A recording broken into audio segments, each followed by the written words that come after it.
Well, good afternoon, ladies and gentlemen. My name is Wayne Mitchell, and I have the privilege of being President and CEO of the Nacogdoches County Chamber of Commerce, and I want to thank all of you for attending today. Thank our sponsors again. It's my honor to introduce our featured speaker today, and the gentleman who has agreed to be our interviewer today. And he's no stranger to any of us. It's Dr. Miles McCall. Miles is an innovative professional consultant and speaker, and has worked in the business and with business organizations in an attempt to impact people by challenging them to discover innovative ways to do business.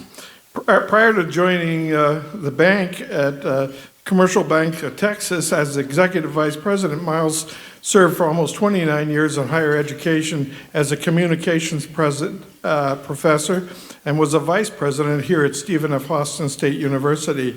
He served in numerous organizations, currently the president of the Nacogdoches Rotary Club. He's been on the Boys and Girls Club as a director, and several other organizations, including the JCs, which we share in common. Miles has been married to Jana Baker McCall for almost 39 years, and they have 2 successful adult children and 2 incredible grandchildren, and he'll be our interviewer. Let's welcome Miles McCall.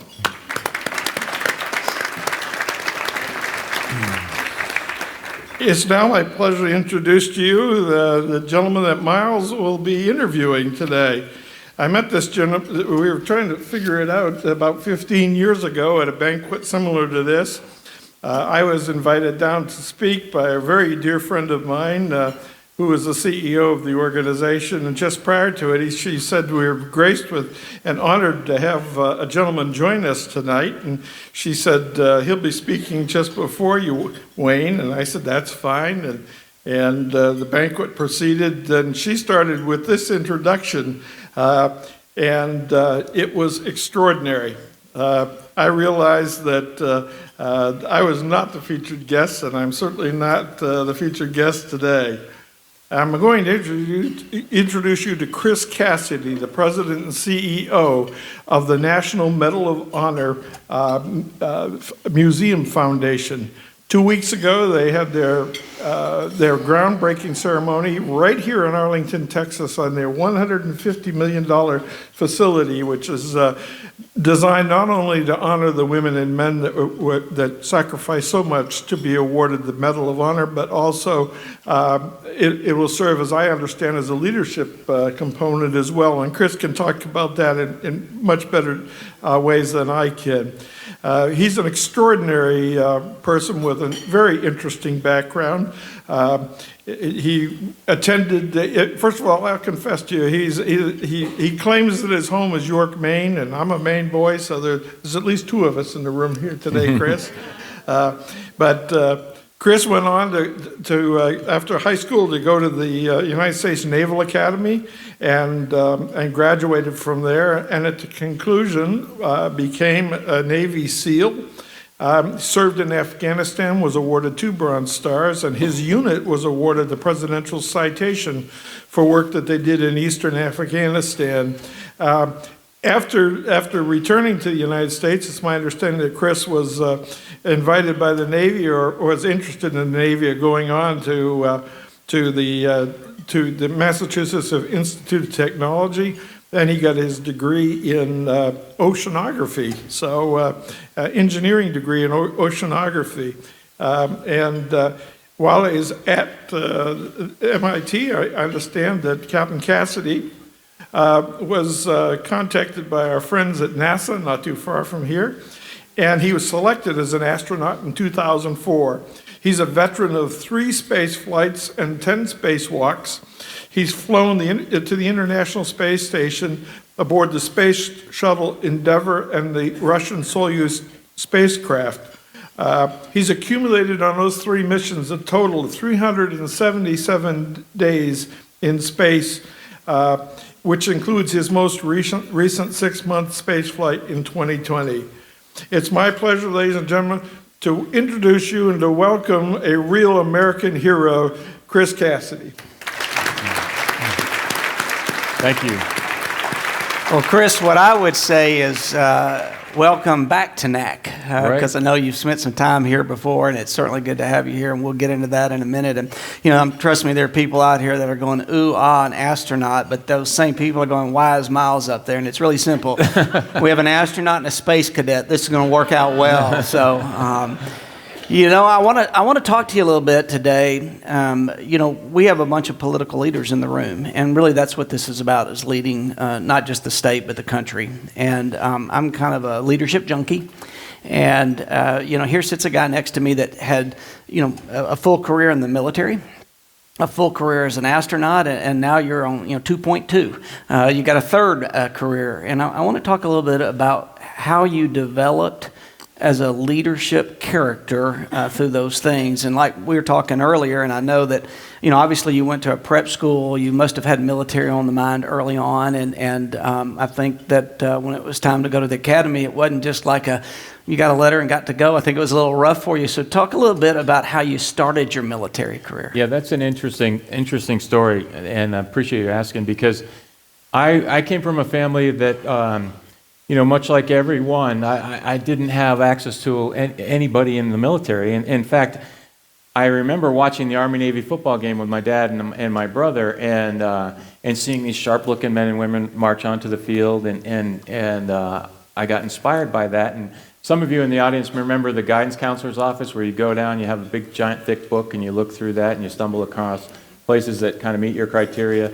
And that's what drew me to the Naval Academy, and I realized it was free, and that was a huge part of it, and I didn't mind being in the Navy afterwards. But so I applied to the congressional path, and went to the interview in Augusta, Maine, and they said, "Oh, good job, Chris, we got you from here, and we'll take care of it." And I was like, "Okay, nothing else required of me?" Like, "Nope, we got it, son." So that was the fall of my senior year in high school, and then in the spring of my senior year in high school, everybody's getting the information, big envelope, the little envelope, if you get in or not. And I heard nothing from the Naval Academy.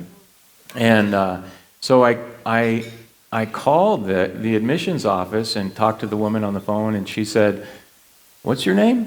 I hear her rummaging through files. Can you spell it? Rummaging through files. What's your social security number?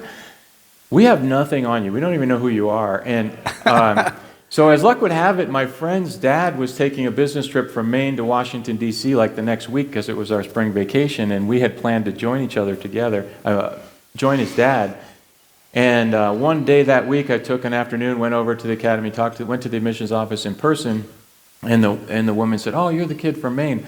Down the hall on the right, Captain Malillo, he's our guy for that region, go see him." So I walked down the hall, and if any of you know Marine Corps stereotypes, this person was exactly that. Square jaw, perfect hair, uniform like immaculate, shoes you could see your face in, and very intimidating. And but I knew, like, in the 17-year-old brain, I was like, this guy is my only chance. So I told him my story, and I could tell he was looking at me going, "Is this guy a complete nut job? Like, every other kid got their application in on time, how come he didn't?" And our interaction lasted 5 or 6 minutes, maybe 7 at the max, and he sent me on my way. I drove back to Maine thinking, okay, well, at least I tried. He called me the next week and said, I was in class, they paged me to come for a phone call, and they said, the secretary said, "Somebody from the Navy." I answer. He said, "Hey, I can get you into the Naval Academy prep school, but you got to tell me right now if you want it or not." And without hesitation, I said, "Yes, sir, I'd love it." I didn't know what that meant, but I knew it was my opportunity. So Captain Malillo allowed me, if it wasn't for Captain Malillo giving me that chance, our 5 minutes of our lives together when I was 18 and he was probably a 32-year-old Marine Corps captain, we wouldn't be talking here today, Miles. I wouldn't be sharing spaceflight stories. I wouldn't be sharing stories about Afghanistan. None of that would have been true if he didn't give me that opportunity. And I love to share that story because any one of us, especially in this room with these people, any one of us can be Captain Malillo for somebody else. That's right. You just never know when it is that time for you to receive or you to give. And to close the loop on that story, Peggy had heard me say this story hundreds of times. And before my last launch in 2020, we had a gathering for friends and family. And she said, "What are you going to say?" I'm like, "I don't know what I'm going to say." She said, "Tell the Captain Malolo story." I didn't know why she was getting at it, but she had contacted him. Oh, that's neat. Without me knowing, invited him to this thing. So now, 30 years later, I finally got to see him and hug him and shake his hand and say, "Thank you very much, sir, for your blessing." That's neat. That's cool. That's very cool. Yeah. Well, you've got a super impressive academic background as you got ready for that military career and then the transition into being an astronaut. Now, I'm most impressed with one particular degree, and it's not yours. It's the one your son got about 2 years ago. Right here from SFA. Yeah, how about that, yeah. man? Kinesiology graduate here at SFA in 2020. Every generation, we just keep getting smarter. I like that. That's good. But, you know, when you were in the military, I mean, you're very decorated. You have bronze medals. You've had experience, presidential citation for your unit. You know, clearly a super successful military career. And, you know, tell me a little bit about what you take away from that you think sets you up for future endeavors like being an astronaut or your new job. Yeah. Stories are the things that resonate with all of us, and I have one particular one about leadership that I think you guys will enjoy. Our unit at SEAL Team 3, where I was assigned, was responsible for the Middle East, and we were getting ready for a normal 6-month deployment around Thanksgiving time of 2001 when all that happened, and we deployed early right after September 11th. And we found ourselves in Kandahar and doing operations there on the eastern border. And one particular mission, we were given the tasking to go to this cave complex and sort through it and find out what was there. We knew that Tora Bora, if you remember that place, it fed into this cave region, and that was known to have ammunition and harboring safe haven for Al-Qaeda and Taliban. So we were given this mission tasking. We had a couple days, 48 hours or so, to pull together the plan. And you guys can picture like this green, kind of musty smelling army tent with one light bulb hanging in the middle and a sand table up at the front where we did our planning. And we were pretty much hunkered down in this tent for the whole time leading up to the mission briefing. And my boss at the time was this guy named Captain Harwood. He went on to be an admiral, but he's super, super mean and not a pleasant person. Big G.I. Joe scar on his face, and he was just known to be a hard person to brief to. So we did our homework as a unit and really felt like we had the plan together, coordinating with other units and helicopters and ground forces and all these things. So it came time to do the briefing, give the briefing to him. He had a few kind of easy questions, I thought, and we had the answers, and we had the contingency plans already thought, and he said, "Okay, all right, go do the mission." So we thought that was great. And everybody leaves the tent. I'm the last person out of the tent, and gather up the maps and things and kind of make my way to the exit of the tent. And I realized that there's just a handful, like 30, 40 minutes till I have to be on the helicopter. And I got to eat. I got to pee. I got to do number 2. I got to get my gear. I've got a series of very important things to do before I get on this helicopter. And so I'll take care of the bathroom first. And I walk out of the tent and I make my way to the bathroom. And you could just use like little red lens flashlights at that time in Afghanistan. We didn't want to use white lights because then the people would know where you were. Enemy could see you. And the bathroom was a trench dug in the ground with 2 4x4 posts that you build a deck out of and 3 tires on those posts and then sheets of plywood around this pit. And so I turned the corner, excited to take care of 2 of the items on my checklist, and my flashlight illuminates a pair of boots, and then a pair of naked shins, and then Captain Harwood's face. He's excited to do the same thing, and he's sitting on the middle tire. Here's me like, "Are you kidding me, sir?" "Sir, can I join?" Yeah, Cassidy, have a seat. So I drop trow, I sit down, our knees are kind of awkwardly touching. There's like one thing of mostly used toilet paper that he's trying to hoard. And it seemed like this eternity awkward situation. And then all of a sudden he goes, "Hey, you know what I expect of you? I expect you to make good decisions and bring the guys home safely. And like right then and there, in that moment, very vulnerable time, and I wasn't really trying to process it, but afterwards I realized the whole reason the United States government was giving me a paycheck that day and every day was not to shoot my gun perfect or run fast. It was to be a leader and make good decisions. And I think that applies to all of us, right? It doesn't matter what you do, doesn't matter what industry you're in, or military, civilian. It's all about making good decisions and doing the best you can for your organization. That's cool. Well, we appreciate your service in that category, but that's a third of your life, and there's more to it. And it's kind of weird when I was studying up and visiting with you, and I see you got this. You go to MIT and you get a master's degree in oceanography, and you end up an astronaut. That seems kind of strange, but tell me about that journey and how you ended up into the astronaut program and what you take away from those experiences. There are very few people that have spent as much time, in fact, no one, as much time as you have in space. And so there's been more people. There's been people who spend longer in space, but yeah. But you've got a perspective that nobody in this room has because we've never been there. Well, I'll tell you, Miles, it never was a plan. Like the Captain Malolo thing set it up, and while I was at the Naval Academies, when I saw my first SEAL team person, and thought, oh wow, that's kind of cool, and learned about it, and did the prerequisites to select that. Never thought about NASA. I mean, of course I knew about NASA, but it's like something that other people do. I don't know how the heck you'd be an astronaut.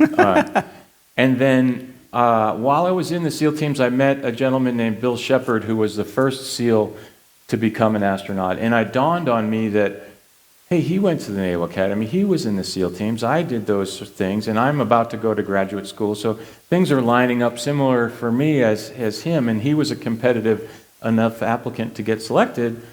Why the heck not me? Why don't I try? And so he kind of told me how it's done, how often they apply, like how you do it, where the forms you fill out, the mechanics of it, and got me a little bit motivated. And I remember I was driving I graduated from MIT, and my next Navy tour was in San Diego, so we had to drive across country, and we swung through Houston to meet Bill Shepard.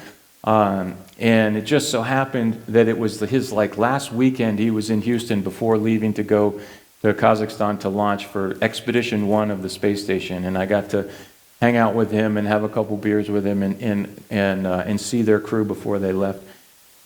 And so that was really what inspired me to apply. I applied one time every 4 years or so we select astronauts. I applied one time in 2000, but I hadn't completed graduate school, except all the experiences on the toilet in Afghanistan hadn't happened yet. So I was a much more well-rounded applicant in 2004 when I got selected. Yeah. Well, talk to us a little bit about what's it like to be in space for 6 months, and we talked a little bit earlier where your first couple of trips were quick and you were doing a job, but the long length of stay let you have a weekend off and enjoy yourself. Yeah, per se. I mean, spaceflight is so cool, and I wish that I tell people this all the time. I think our world would be better off if everybody had 5 minutes just to look out that window. It kind of just keeps things in perspective. You're looking at Earth as just this colorful blue, green, brown, white thing that is a spaceship for every one of us. But my first mission was on a shuttle, which is a fast-paced 2-week time frame. And I was sharing with you at the table that it was kind of like a business trip for me. It was such a blur. It was my first mission. I was a new guy. I was nervous about screwing it up. And in fact, I'll share you with this story. Here in this community, near and dear about the tragedies that can happen on a shuttle re-entry. And because of that tragedy, and by the way, thank you to the community for helping us collect all the debris. It means a lot to every one of us at NASA, and we thank you sincerely.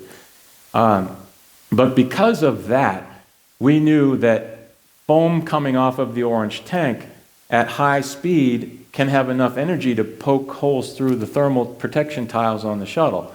And in order to feel at least some level of security that the system is okay, right after launch, subsequent launches, we would take pictures of the orange fuel tank to make sure that the foam is all intact.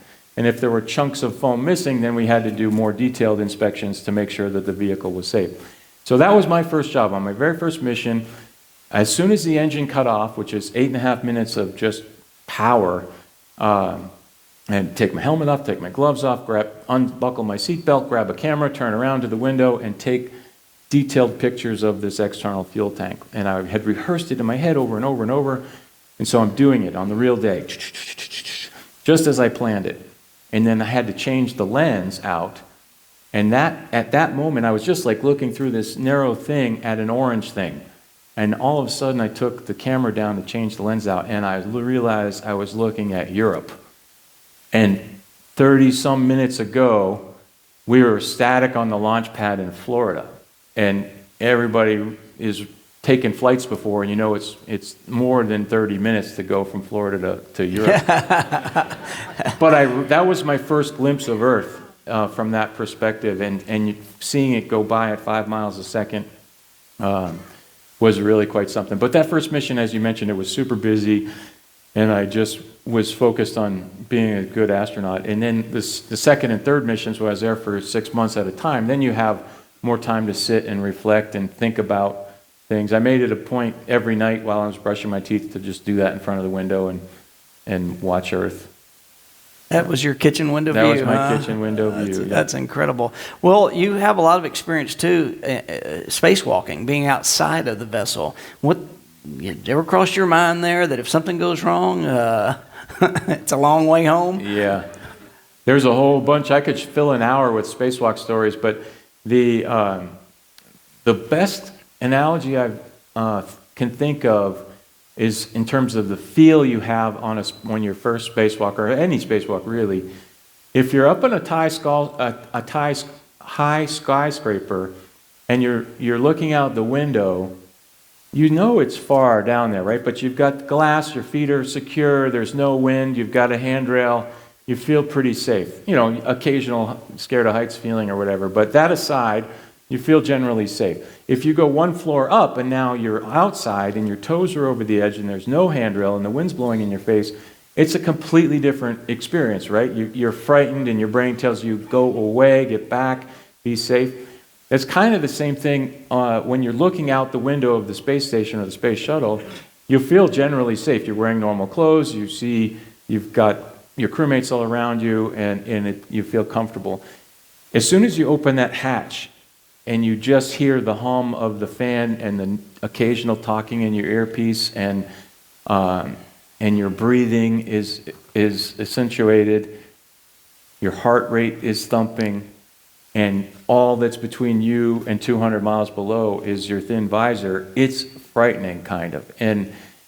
And we go around the world every 90 minutes, so 45 of those minutes you're in the bright sun, and 45 of those minutes you're in the pitch dark. And so you never know what it's going to be when you open the hatch. Is it going to be looking into black nothing or some part of Earth below you? And my first one, there was a piece of trash, like a straw from a drink, that had floated out of the trash can, and it was right by my head. I didn't know it. When I popped open the hatch off the hatch seals, and just a tiny little bit of air pressure was left, and that sucked the straw out, and it went like disappearing down into the clouds, and I was so paralyzed. I don't want to be that straw. But you realize you're not going to fall, and you get comfortable, and then you kind of get on with it. But spacewalks are super fun. They're super rewarding. It's really hard work. You're wearing the suit for the walk itself is like 6.5, 7 hours long, and you have to have it on for about 4 hours before to do this oxygen protocol. So it's a long day, but it's super rewarding because you're out there, you're fixing something that's broken, or you're installing some new piece of equipment. It's my favorite thing to do, yeah. Well, Chris, now you're on to a new adventure. I mean, literally, the moving truck left Houston the day they drove up here for this, and is somewhere towards Dallas, and they're trying to find out where they're going to live, so they may stay a couple of days until they can figure that out. But you have a new adventure, and that's with the National Medal of Honor Museum. And what's unique about it, and I'd love you to tell the folks about this, it's not just a museum, it's a museum and foundation. And with that comes monument and museum, but also some educational opportunities. Yeah. So tell us a little bit about that. Absolutely. We're excited to bring a National Museum for the Medal of Honor recipients. There's 66 living recipients actually today. About 20, 25 of them are travelers. You know, the other folks are getting older, except for Woody Williams, who's 98. Last year he did 200 events. He's amazing. But he's 98, and that's our motivation, is to open the door so that every single one of those 66 can enter. But as you said, the foundation is kind of 3 projects in and of itself. The physical museum, which will be in Arlington, kind of right by the AT&T football stadium and Texas Rangers baseball stadium, which will also house the Leadership Institute, and then a monument on the mall in Washington, D.C. If you're Abe Lincoln sitting in his monument, it's kind of off to his left by the Vietnam Memorial. There's like 3 different plots of land there that might be. But the Leadership Institute is the part that we're pretty excited about, with a youth component for K through 12, maybe university interns, and then corporate and adult, typical kind of things that you can do, continuing education or team building and that sort of thing. So that's the whole project. And you just had the groundbreaking like a week ago or 2? And the 25th of March, which was Medal of Honor Day, we just had the groundbreaking. A great event, and it was ceremonial, but also real. Like, there's bulldozers moving dirt around right now. So that's we're cool. excited. Yeah.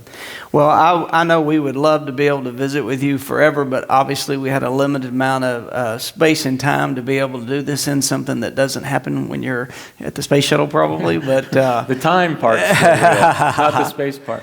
Well, but I'm telling you, it's amazing what you've been able to do in 2 careers, and I'm really looking forward to see what you do in this 3rd career, because I think it's going to be tremendous. And when Wayne was introducing you, he said, a true American hero, and I believe Wayne got it right. So let's give our true American hero a round of applause.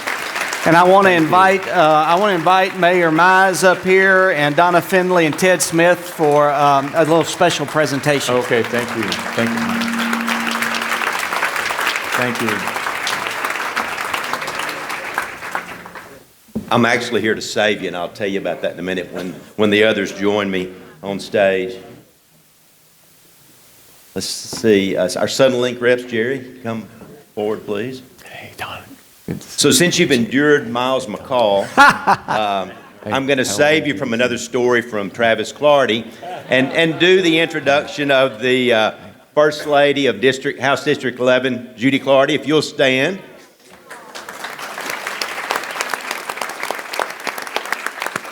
I do want to remind you that the next session starts at 10 minutes after 1, or when we finish here, down at the theater, so be sure and head back down that way. But we do have with us this afternoon Johnny Moyer and Jerry Oney from Suddenlink, as well as our Lone Star Legislative Summit co-chairs Donna Finley and Ted Smith, and then also Todd Brown. You did make it, the chair of the Chamber of Commerce. So thank you for joining me today as we make this presentation. Captain Cassidy, I'm pleased today to represent the Nacogdoches County Chamber of Commerce as a past board member, as well as the City of Nacogdoches as its mayor.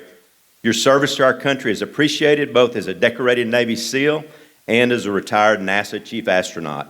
Nacogdoches is very aware of the risk associated with your service as a Navy SEAL, but even more in your service as an astronaut, as you mentioned earlier. As you probably know, Nacogdoches was the epicenter of the Columbia tragedy, and our citizens will not soon forget that day. In appreciation of your service, I'd like to present a check to you for the National Medal of Honor Museum Foundation project so that you can continue your mission to honor the men and women who earn the highest award that an American can receive. Thank you for your service, and certainly thank you to both you and Peggy for joining us in Nacogdoches. Thank you very much. Thank you. Yeah, I appreciate it. Okay, with that, we're adjourned. Thanks for being with us.